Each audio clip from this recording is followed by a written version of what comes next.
Kali ini saya ingin membuat sebuah film berjudul Badland Hunters yang dirilis pada tahun 2024, di mana film ini bercerita tentang seorang dokter ingin menghidupkan kembali anaknya melalui sebuah eksperimen ilegal. Dokter itu seringkali gagal dalam melakukan eksperimen gilanya. Usut punya usut, setelah diselidiki lebih dalam, eksperimen itu akan berhasil jika manusia yang ditumbalkan berusia 18 tahun. Sebelumnya, beberapa tentara sudah diuji coba olehnya. Tapi mereka harus berakhir tragis karena efek samping obat tersebut.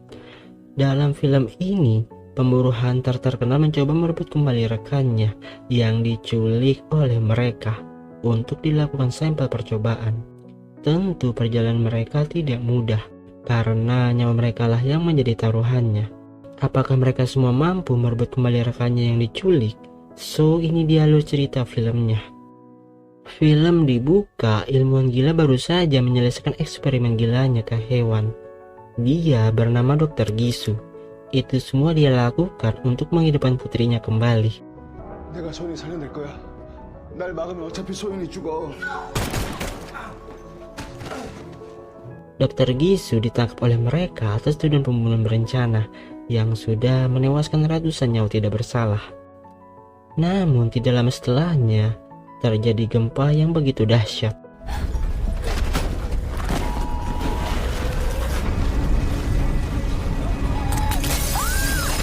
Akibat gempa besar tersebut mengubah kota Seoul menjadi gurun apokaliptik. Maksudnya umat manusia memiliki pemikiran yang berkaitan dengan kehancuran dan kiamat. Di suatu tempat, seorang pemburu bernama Jiwan mencoba membunuh buaya menggunakan busur panahnya.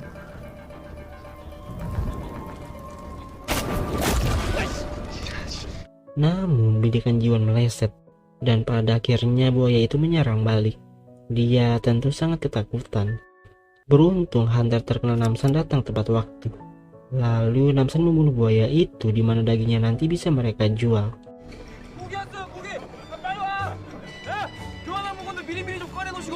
Untuk bertahan hidup, mereka berdua tinggal di distrik Alpha. Distrik Alpha ditempati oleh umat manusia yang sudah kehilangan rumahnya akibat insiden gempa dahsyat 3 tahun silam. Makanan mereka terbatas, bahkan mereka juga dilanda kekeringan gara-gara tidak pernah turun hujan. Di sana ada seorang gadis cantik bernama Suna. Dia tinggal bersama neneknya. Orang tua Suna meninggal akibat insiden gempa 3 tahun silam. Karena itulah dia sangat menyayangi neneknya, sudah seperti orang tua kandungnya sendiri. Sementara itu, Jiwan dan Namsan menjual hasil buruannya kepada masyarakat dengan ditukarkan barang berharga mereka. Tiba-tiba muncul wanita berpakaian menor di hadapan mereka. Yongju ingin menukar emasnya dengan buntut buaya. Tentu Namsan menolak karena uang sudah tidak berlaku di dunia ini. Merasa kasihan padanya, mereka memberi Yongju ular dan memintanya segera pergi dari sana. Suatu ketika giliran Suna bersama neneknya. Dia menukar sebuah lukisan yang dibuat oleh dirinya sendiri dengan daging buaya. Jiwan sudah lama menyukai Suna yang berparas cantik seperti bidadari, tapi tampaknya cintanya bertepuk sebelah tangan. Tiba-tiba sekumpulan orang tak dikenal muncul di hadapan mereka. Mereka mengaku dari distrik selatan. Tujuan mereka datang ke sana untuk menangkap seseorang, tak lain tak bukan adalah Namsan.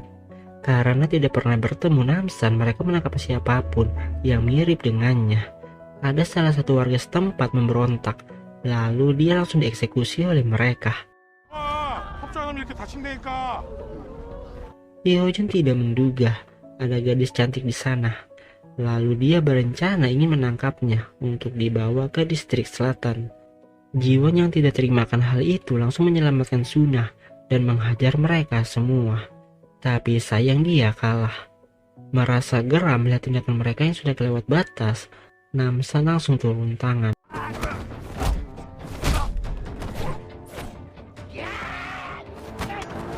Setelah mendapat informasi, Namsan langsung melepaskannya.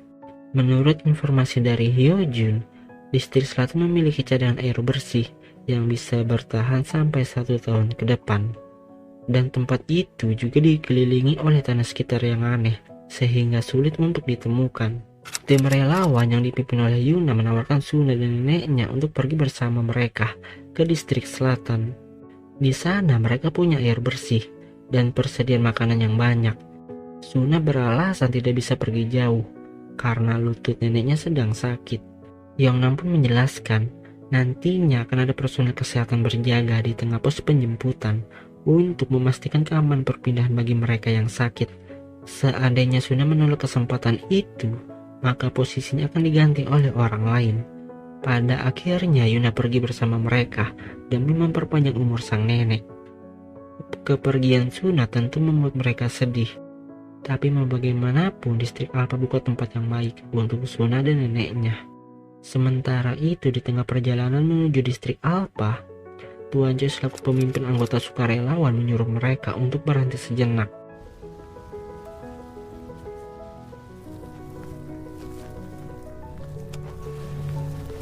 Tuan Choi mengira ada bandit di hadapan mereka, padahal rekannya sendiri, lain Tuan Lee. Tuan Lee mengkonfirmasi beberapa anggota keluarga dari distrik barat untuk dibawa ke tempat mereka. Di malam itu, Suna mendapat teman baru yang bernama Yuje. Suna merasa senang karena selama ini dia tidak punya teman yang sebaya dengannya. Yuje bertanya, "Di mana kamu tinggal?"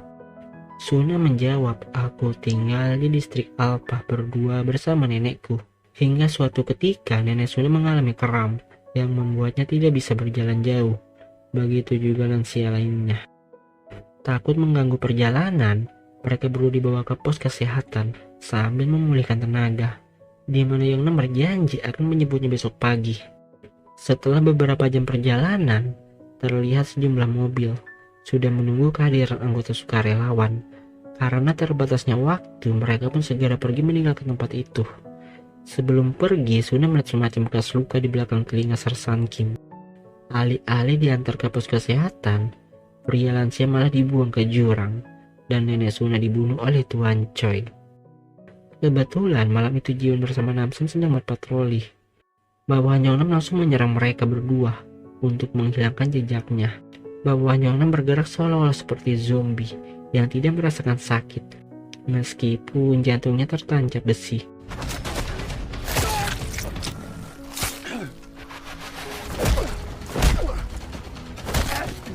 Tuan Lee terkena jebakan Batman. Kemudian dia memotong kakinya tanpa ragu dan kembali menyerang Jiwon. Suatu ketika wanita misterius muncul menyelamatkan Jiwon, disusul tumbangnya Tuan Choi di tangan Namsan. Setelah itu mereka melakukan upacara pemakaman atas kematian nenek Suna. Berflashback ke masa lalu. Dulunya Eunho merupakan bagian dari pasukan khusus Korea yang bertugas mencari umat manusia yang masih hidup setelah insiden gempa dahsyat. Selama proses pencarian, mereka menemukan sebuah apartemen yang masih berdiri tegak. Para tentara bersama masyarakat saling bekerja sama membangun kembali apartemen agar bisa dijadikan tempat tinggal. Suatu hari Eunho menyadari kalau Dr. Gisu sering melakukan eksperimen aneh di kediamannya.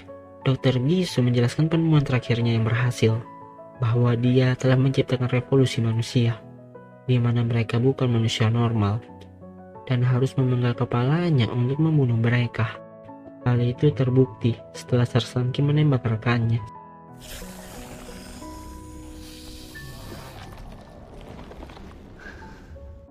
Merasa yang tidak beres, Eunho memutuskan kabur dari sana.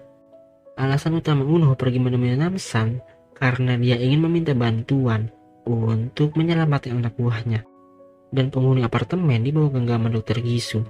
Penjagaan di sana sangat ketat, ditambah di distrik selatan dilengkapi oleh tentara kompeten dan senjata yang lengkap, membuat mereka harus menyusun rencana yang matang untuk meminimalisir mati konyol. Sementara itu, Suna bersama yang lainnya sudah sampai di apartemen. Kedatangan mereka langsung disambut oleh Dr. Gisu selaku penanggung jawab tempat tersebut. Berbeda dengan dunia luar, tempat itu sangat aman karena dikelilingi oleh tentara bersenjata lengkap. Bahkan para bandit dari wilayah lain tidak berani macam-macam dengan mereka. Di suatu tempat, atasan Hyunju bernama Taegar terlibat konflik dengan kubu sebelah.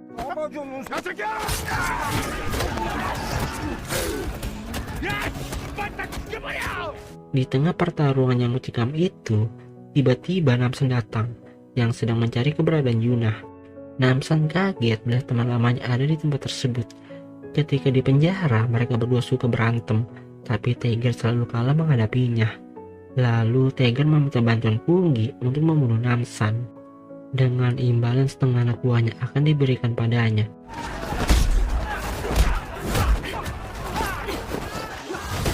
Di satu kesempatan, Jiwon membebaskan para sandera yang sedang ditahan. Pihak Tiger maupun Punggi kewalahan menghadapi mereka bertiga. Ketika ingin dipukul, Tiger malah jatuh pingsan. Namsan bertanya di mana mereka mendapatkan air bersih dan senjata.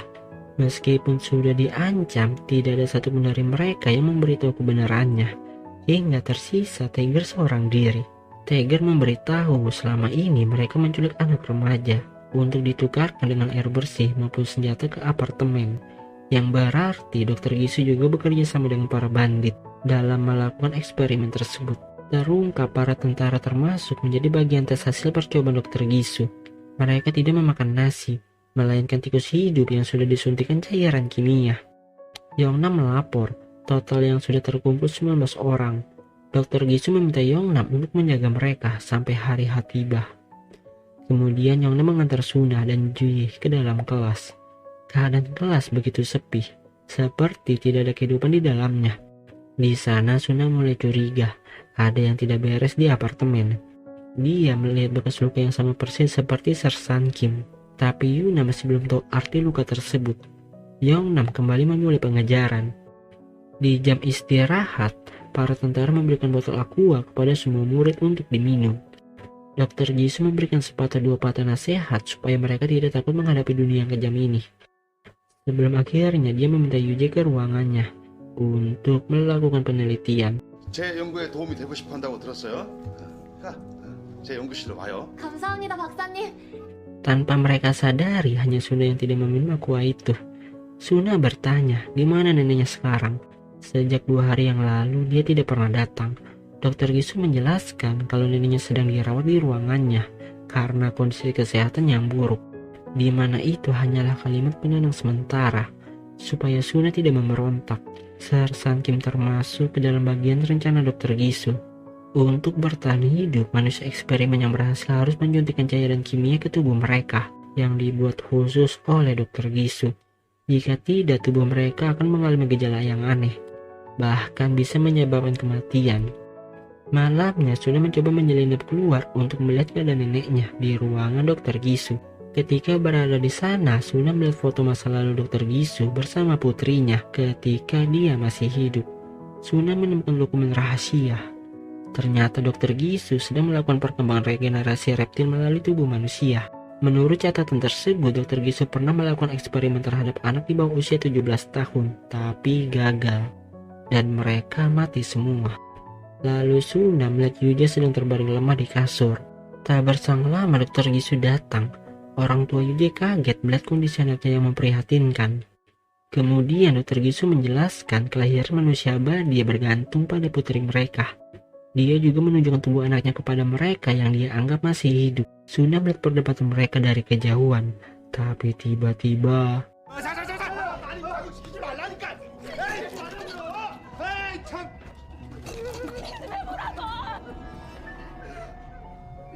Dr. Gisu marah gara-gara mereka eksperimen berharganya jadi mati sia-sia. Lalu dia membunuh mereka berdua supaya tidak ada yang membocorkan insiden tersebut kepada yang lain. Hingga suatu ketika tempat persembunyian Suna diketahui oleh Dr. Gisu. Alasan Dr. Gisu mengincar anak remaja seperti Yuna dan Yuje karena seusia mereka tidak mengalami efek samping dari obat-obatan. Dr. Gisu bercerita bahwa air putih yang diberikan sebelumnya sudah dicampur zat kimia untuk memperlancar operasinya. Dia mengincar saraf motorik manusia yang terletak di belakang telinga. Sementara itu, Namsan berusaha mengelabui petugas dengan menyandera Tiger. Namun Tiger membuat kesalahan fatal karena hari itu bukan hari pengantaran tawanan. Menyadari penyamarannya sudah ketahuan, terpaksa Namsan mengambil rencana B, yaitu menerobos masuk ke dalam apartemen. Mereka bertiga membantai siapapun yang berada di hadapannya.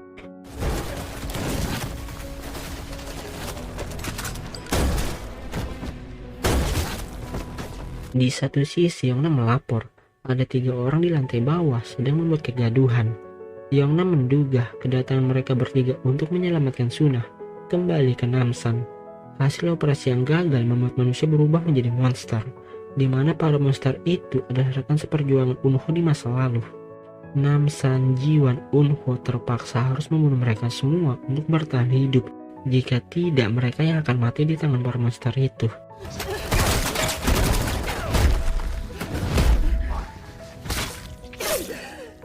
Melalui pengeras suara, Dr. Gisung meminta Namsan untuk menyerah saja. Dia telah memasang pengamanan yang ketat di setiap sudut apartemen. Dr. Gisung menegaskan agar Namsan tidak bertindak ceroboh sebelum akhirnya telepon terputus. Setelah itu dia memberi perintah Sersan Kim untuk tidak membiarkan siapapun masuk ke dalam laboratoriumnya. Karena jika Namsan mengganggu percobaannya kali ini dan membuat Suna sekarat, otomatis eksperimennya gagal total. Di luar, Namsan membantu semua musuh tanpa kenal ampun.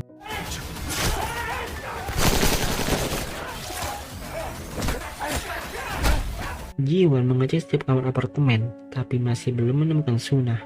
Sementara Eunho bertarung melawan mantan rekannya. Dia berhasil menancapkan pisau ke mata Sersan Kim.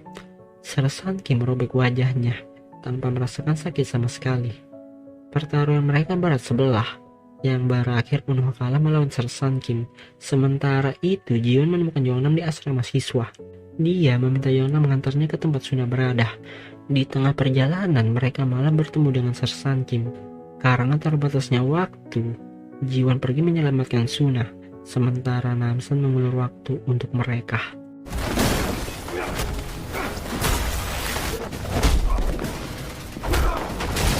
Pertarungan mereka berjalan cukup imbang, tapi pada akhirnya dimenangkan oleh Namsan. Di waktu yang sama, eksperimen Dr. Gisung berakhir gagal karena Suna tidak meminum air dari apartemen tersebut. Tidak lama kemudian Jiwan datang bersama Yongnam, namun dia langsung tumbang setelah dihajar bawah Dr. Gisung. Mereka memasukkan tubuh Suyun ke dalam koper, di mana Dr. Gisung berencana kabur dari apartemen dengan membawa putrinya. Di sisi lain, Suna baru saja sadar dari pingsannya dan segera bangkit untuk menangkap Dr. Gisung. Ketika ingin kabur, Dr. Gisung malah dihadang oleh penghuni apartemen. Para penghuni apartemen meluapkan kekesalannya terhadap Dr. Gisung yang sudah menipu mereka selama ini. Merasa kesal, ia mengambil senjata dan mengarahkannya ke penghuni apartemen.